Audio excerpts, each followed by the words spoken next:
Let's make a simple version of Santa's car.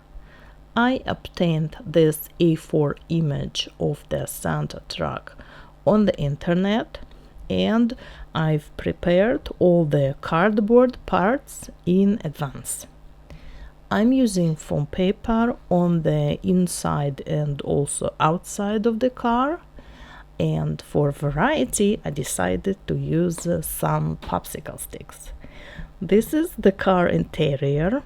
We're not overcomplicating things, and on the outside I'm also using just foam paper, although you can also use cardstock if you want, or cardboard. These are the wheels, and our truck is almost ready. It's very roomy, you can put a lot of stuff inside, and we are done.